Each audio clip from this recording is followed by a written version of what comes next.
I want to clear the air properly because if you've been here a while, you'll probably have noticed a change. I'm doing it because I reached a point where what I was putting out no longer felt honest, and I'm not interested in building a life on something that feels fake, even if it performs well. For a long time, as you know, I lived in the performance space, sleep, focus, high achievers, optimization, all of that. I'm grateful for that chapter, and I still believe performance matters.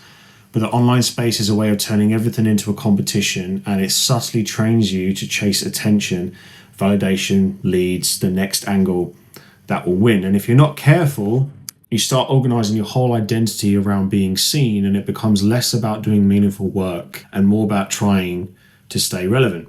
And over the past couple of years, I got pulled into that more than I want to admit. I chased different moves, I tried different directions, I trusted people I shouldn't have trusted, and I kept telling myself that it was growth. In the moment, it always sounded like the right play, but looking back, most of it wasn't rooted. It was a lot of urgency, a lot of fear and scarcity. It was that feeling of, I need to fix this now, and I need to get back to where I was, and I need to prove that I am still the guy. Now, the biggest thing I've realized is I wasn't asking God to lead, and I wasn't a man of faith. And I don't mean that in a preachy way, and I'm not claiming I've suddenly become some perfect man of faith. I just mean something simple. If God has wisdom I don't have, and God can see what I can't see, then why was I making major decisions based on pressure, emotion, and other people's opinions, instead of just slowing down and putting my life in the right order? And that is what this change is really about for me.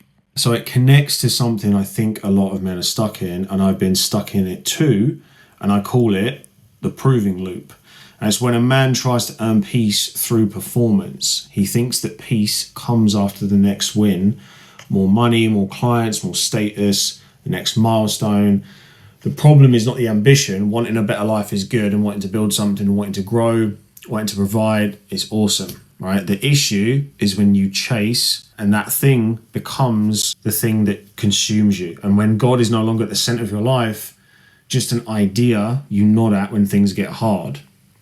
When you live in that loop, the finish line always moves, and the nervous system that you have inside you never settles. You can be winning on paper, still feel restless, and then it leaks into everything. Into your home, into your patience, your health, how you show up with your family, your wife, how present you are, can even leak into your faith. And that's because when a man is always proving, there's no stillness, there's no surrender, no clarity, just effort and pressure, and a quiet fear that if he slows down, everything collapses. So this is me stepping out of that, not stepping away from the work, not stepping away from ambition, but stepping away from proving a point, and stepping away from building my life around attention and marketing tactics and trying to compete for leads like that's the point of me just being alive. I'm 36, I've got a family, I've got sons watching me, and I don't want my life's work to be trying to look impressive online. I want to be myself. I want to create from a place of gratitude, service, and truth. And I want to tell the truth about what I've learned about business, relationships, family, faith, and the cost of chasing the wrong things. And I want to help men wake up before they quietly suffer for years the way I. And that includes the lonely entrepreneur who looks like he's doing well but feels hollow, the father that's working all the hours under the sun to try and keep everything afloat, and he's slowly becoming a stranger in his own life.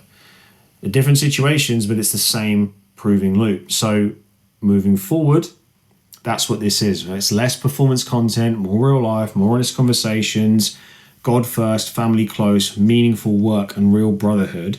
And I'm not here to be seen as a coach or an author or a guru. I'm just Gary, and I genuinely give a fuck about men who are carrying pressure in silence. And if that resonates, I'm glad you're here. And if it doesn't, that's fine too. I'm not trying to be for everyone.